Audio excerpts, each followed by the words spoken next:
Salut les potos, j'espère que vous allez super bien. Alors, le projet Pi est en train de surprendre actuellement plus d'une personne. Donc, je pense même plus d'une communauté de médias et également d'investisseurs. Pourquoi? Parce que le projet, pour certaines personnes, bien sûr, il était prévu que ce dernier perde au minimum 90% de sa valeur lors des 24 premières heures. C'est également vrai qu'il y avait des personnes qui prévoyaient que le projet soit à 82 $ après le listing, donc quelques heures après le listing. Mais malheureusement, ce n'est pas ce qui a été.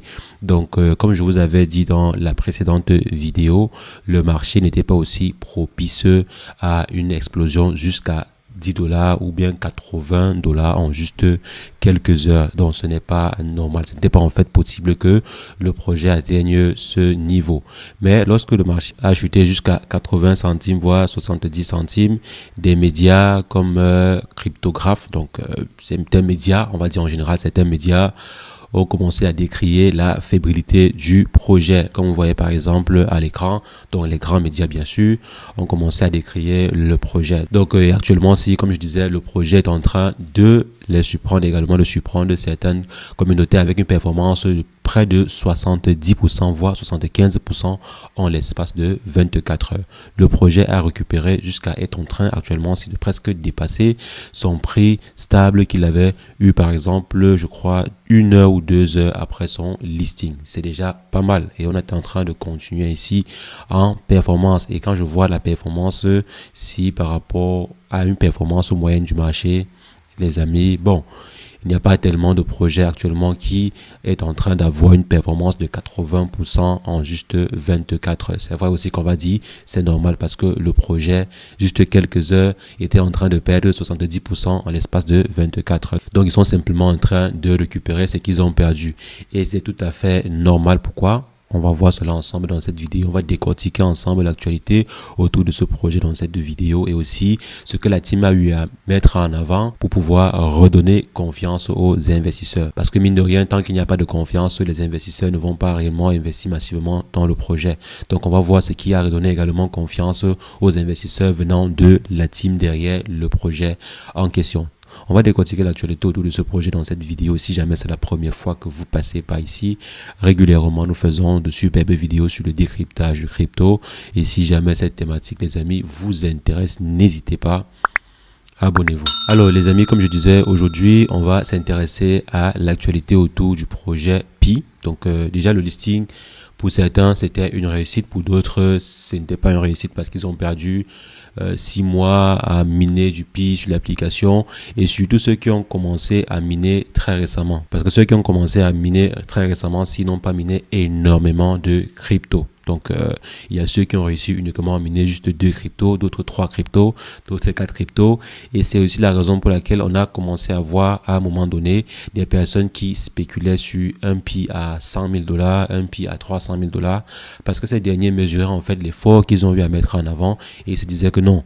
Si je mets un effort similaire et que on me dit que Pi est plus performant en termes de puissance de minage et tout que le Bitcoin, alors ça veut dire qu'il y a de fortes chances que Pi dépasse même le Bitcoin au listing. Or, ce n'est pas comme ça que l'on évalue des projets similaires. Ce n'est pas qu'au listing, on va évaluer un token à 300 000 $, sachant très bien qu'on n'a pas une liquidité similaire en main. Parce que imaginez-vous si on évalue un token similaire au listing à 300 000 $ et que 1 milliard de tokens sont vendus ou bien juste 500 millions de tokens sont vendus. Ça fait combien de milliards qui pourront être évaporés du marché? Donc c'est la raison pour laquelle généralement il ne faudrait pas évaluer des projets parce que vous avez trop souffert dessus. Vous pensez que non, ça va forcément cartonner quoi. Et en plus c'est un airdrop. Donc ce n'est pas vraiment un projet sur lequel vous avez eu à investir beaucoup d'argent. Comme par exemple, ça peut être le cas pour le Bitcoin aujourd'hui. Si vous souhaitez mettre sur pied une vraie ferme de minage de Bitcoin, alors vous allez investir des milliers, voire des centaines de milliers de dollars, pourquoi pas des millions de dollars. Et par conséquent, là, vous pouvez vous attendre à recevoir un montant plutôt conséquent. Mais si jamais vous venez et vous utilisez votre téléphone pour miner, et sans vraiment faire trop d'efforts, alors les amis, ça veut dire que il y a aussi des millions de personnes. Aujourd'hui, lorsqu'on passe sur le compte Twitter, on voit que il y a presque, il y a combien? On est au minimum à 60 millions d'utilisateurs sur la plateforme. donc qui ont téléchargé l'application et qui ont commencé à miner du Pi. C'est au minimum 60 millions de personnes. Donc vous voyez que 60 millions de personnes sont comme vous, veulent aussi gagner des Pi. Et imaginez-vous si chaque personne a réussi à gagner juste un seul Pi et qu'un Pi valait 100 000 $ au listing.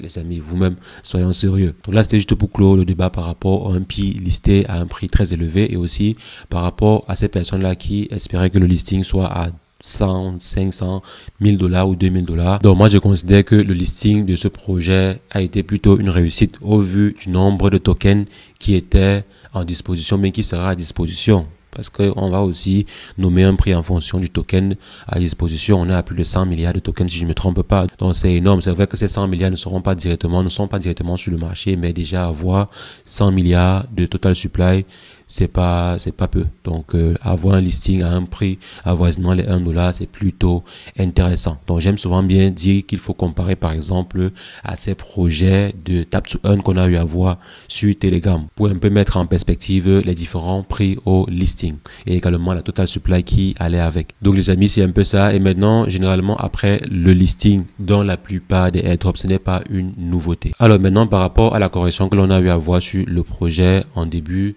de listing, c'est en fait un cas typique des listings de airdrop. Quand on fait un listing de airdrop, qu'est-ce qui se passe? Généralement, la team va vous donner des tokens. Généralement, la team va émettre des tokens, va vous distribuer en fait des tokens à la communauté.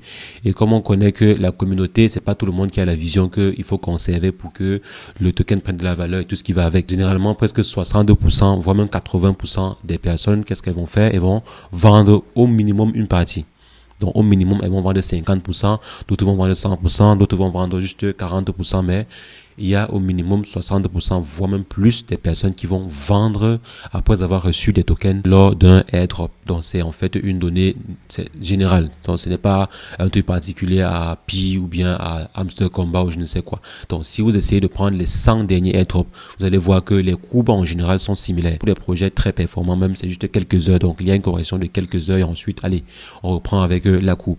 Parfois ça peut prendre même 24 heures, parfois ça peut même prendre 72 heures. Donc les ventes peuvent prendre 72 heures et ensuite on repart à la hausse. Donc généralement les projets de airdrop sont suivis des corrections similaires. Maintenant on voit les projets qui peuvent aller un peu de l'avant lorsque après ces corrections-ci on voit par exemple des achats massifs comme c'est le cas pour le projet Pi. Actuellement on est quitté par exemple de moins 72% en 24 heures à près de 70% en juste 24 heures. Et maintenant, quand moi je vois par exemple le volume en 24 heures, il n'est pas aussi énormissime.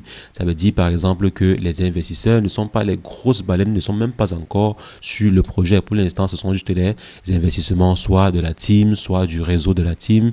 Et il n'y a pas encore de gros investisseurs. Si le projet est listé sur Binance, les amis, je pense qu'on pourrait avoir une valeur bien plus intéressante et bien sûr les volumes même seront bien plus intéressants que ce qu'on a actuellement ici. Et je pense qu'avec le nombre d'utilisateurs qui sont sur le projet, le listing sur Binance ne va pas tarder. Je pense que ce n'est qu'une question de temps. Et aussi, le listing sur Binance n'est plus vraiment comme à l'époque. Le listing sur Binance n'est plus comme il y a de cela 1 an, 2 ans. Quand on disait qu'un projet sera listé sur Binance, c'était vraiment le Saint Graal. Mais aujourd'hui, ce n'est plus comme à l'époque. Mais néanmoins, si le projet est listé sur Binance, le volume que l'on voit actuellement aussi sera multiplié au moins par 5, minimum par 5. Parce que Binance à lui seul, sa puissance n'est pas négligeable. Donc les amis, voilà tous les différents éléments qui peuvent faire en sorte que le projet continue sa croissance ainsi. Ça, c'est les éléments de base. Maintenant, en plus de ceci, c'est qui a également galvanisé les investisseurs, certains investisseurs bien sûr. C'est quoi? C'est que la team a annoncé l'effectivité de leur mainnet. C'est vrai, avant, on était beaucoup plus dans des testnets. Ce n'était pas vraiment une opérabilité à 100%. On n'était pas à 100% d'exploitation. Donc, la team a eu annoncé il y a approximativement 48 heures que le mainnet est opérationnel à 100% et que les différents utilisateurs peuvent aller contempler tout le potentiel de ce mainnet sur l'application et aller également voir à quoi va servir ce mainnet. On va faire une vidéo dédiée à ce mainnet pour savoir exactement qu'est-ce qu'on peut faire avec, à quoi ça va servir à la communauté Pi et également à quoi ça peut servir à la communauté crypto. Pourquoi? Parce que les grosses baleines peuvent s'intéresser aussi à ce projet en voyant par exemple une blockchain, une future blockchain, un futur mainnet qui peut rivaliser avec Solana, Ethereum, Sui, comment on appelle cela, Telegram, Tong, je crois, ouais. Tong, par exemple, la blockchain de Tong, de Telegram, à savoir Tong. Donc, si par exemple, on voit une prochaine blockchain similaire, pourquoi pas? les grosses baleines vont investir dessus. Elle est quittée du néant à la lumière en juste quelques projets. Donc avec 2-3 projets qui se sont listés sur la blockchain en question, les amis, qui étaient de quelques centaines de millions de dollars à aujourd'hui presque 10 milliards, voire 11 milliards de dollars en termes de market cap. C'est énorme les amis, c'est énorme. Donc je me dis, il y a encore du potentiel pour ce projet et certains investisseurs sont en train de voir le potentiel derrière le projet. Mais ça ne veut pas dire que c'est sûr à 100% que le projet va performer. On reste dans un marché hyper volatile. Le projet s'y peut encore très bien chuter. On peut encore descendre même en deçà des 1 centime. Comme vous avez par exemple vu le projet perdre 70% en l'espace de 24 heures. Ça peut encore très bien perdre 80% même en l'espace de 24 heures. Donc ça reste très très risqué. Pour l'instant, on reste sur des suppositions. Donc ne prenez pas ces propos-ci pour aller dire ok, je vais aller dévaliser une banque pour aller investir sur Pi. Faites très très attention. Donc les amis, c'est ce que je voulais rapidement partager avec vous dans cette vidéo. Dites-moi si jamais vous pensez que le projet Pi peut facilement atteindre les 10 dollars. Dites-le moi en commentaire et si possible argumentez pour qu'on puisse voir tous ceux qui pensent que le projet peut atteindre 10 dollars d'ici quelques années. Peut-être quelques mois. Pour ceux qui sont plus optimistes, dites-le moi en commentaire et comme toujours, je me ferai un plaisir d'échanger avec vous et sur ce, portez-vous bien. Ciao, ciao.